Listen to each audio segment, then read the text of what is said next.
to my playhouse, and today I'm still playing around with graphics cards and computers, and I was talking about this dude in another video that I just got from China, and it's a PCI-E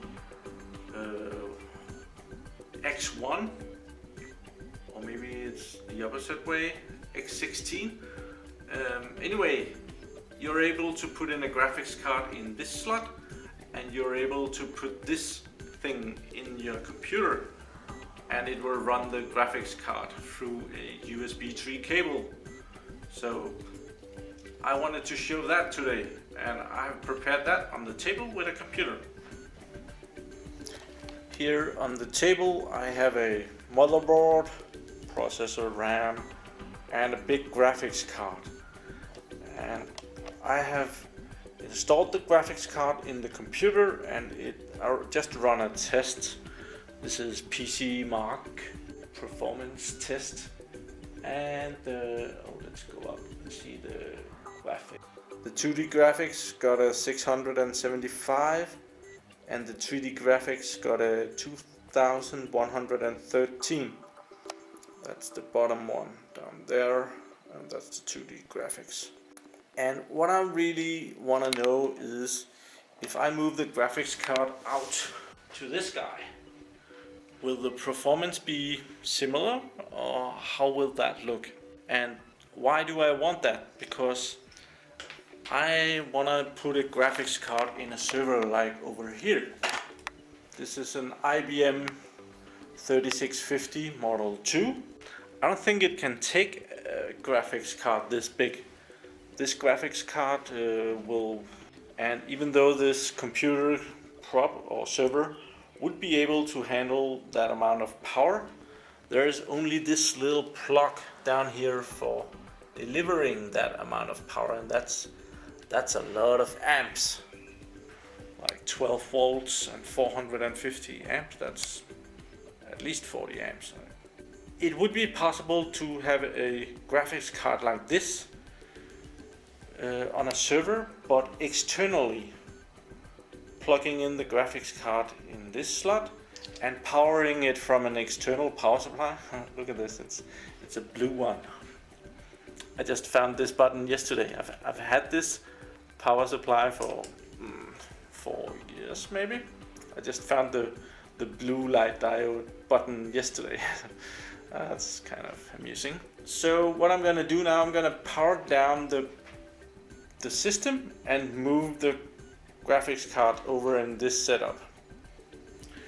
My little test setup computer has shut down, so now I'm plugging. I might just turn off the power. And let's see, there's a little push button here. Yeah.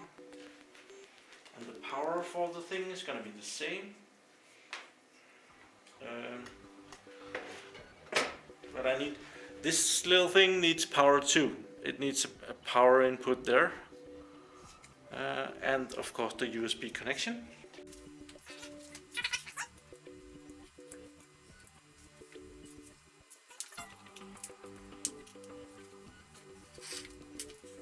We'll just have the graphics card sitting over there, as far as it can reach. And we'll plug this into the, let's choose one of these small ones. Okay, the graphics card is too far away.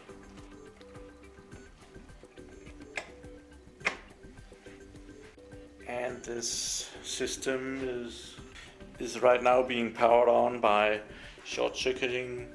Oh, I have to turn on the power supply again. Turning on a couple of leads over here. Oh, you know what? I'll just plug in the cable too. And we have a picture. So that part is at least still working. I'm pretty fascinated about that the graphics card is working through a USB 3 cable.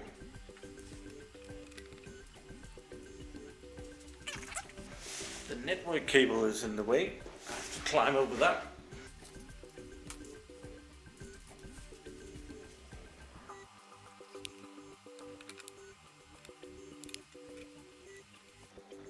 resolution has gone down. I'm just gonna try and see if I can get that up again. Oh, installing device driver software, and it complains about my sound card. Has nothing to do with this. It's complaining about the ATI graphics drivers. It's not installed, or something is wrong with it. I tried to start the video, the Catalyst Control Center, and it's complaining about it's not able to see that it has an ITA graphics card installed. I'm gonna try and reboot the server once more. It looks like that it did try to install some kind of an update or something like that. So I shut it down and try again. This might be better. After another reboot, it seemed that the screen resolution went up.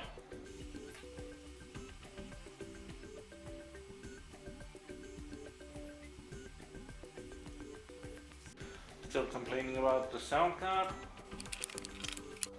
I really should have picked something faster than this. I just picked it because it already had Windows 7 on it, and now I'm paying the price. This thing is really very slow.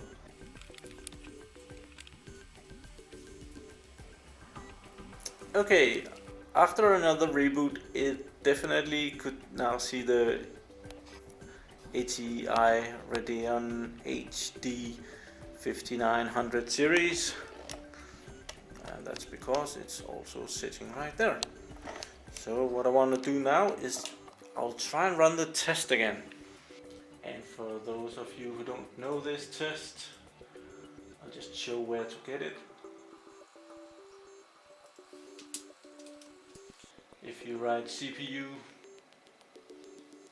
and get the CPU benchmark, there is PC Mark software, and right over here is the place where you can download this software, and this one right there, and you can download it by pressing right there for Windows 7 or Windows 8 or whatever.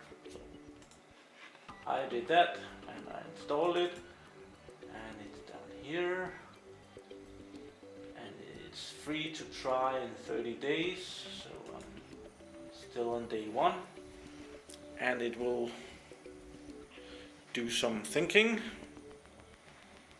and check out what things are in your system, and then you can run the benchmark. And I'm gonna run that, and I'm gonna be very silent and look at this in fast forward.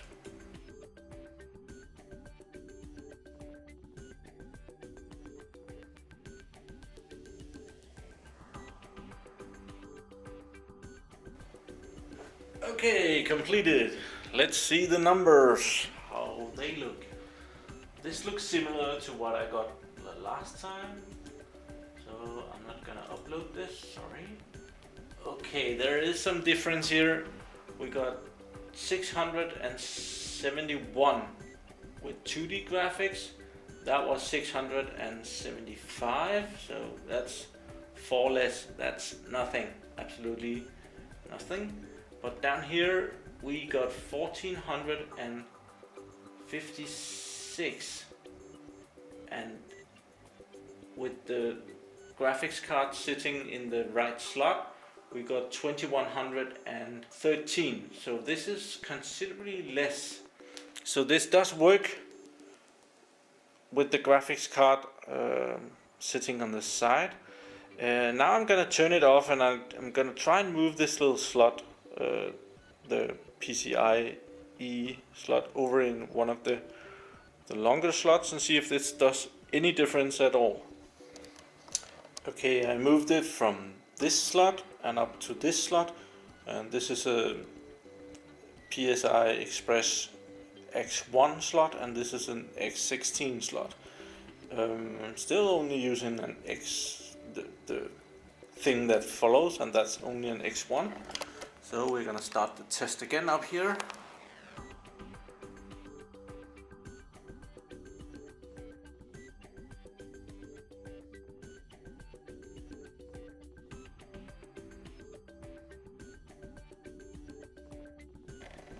It's still in that slot, and the result is just in. Oops, wrong way. And it hasn't moved any. So apparently it does cost on the account of speed. So just to get an idea how this would work.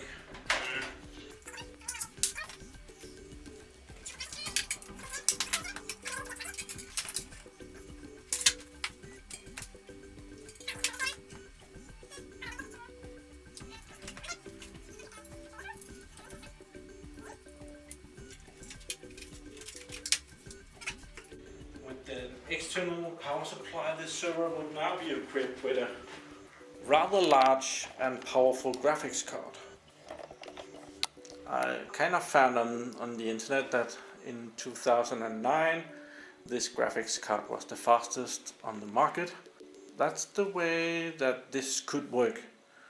I'm not sure if it seems that I'm only getting half of the effect out of the graphics card in this way. Another option would be to alter the port in here, put the graphics card in, and just bring in the cables from an external power supply into the server so instead. this works as well.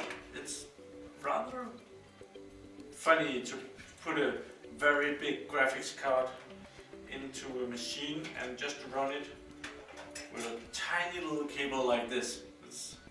This feels wrong, and as we could see, the performance of the graphics card isn't exactly 100%. I don't know how this would work in virtual environment, if a virtual machine would see the graphics card in a different way. I'm gonna be testing that along the way. But yeah, thank you for watching. Do subscribe to my channel so that you can see me again, and catch me over at Google+. And have a really nice day. Bye bye.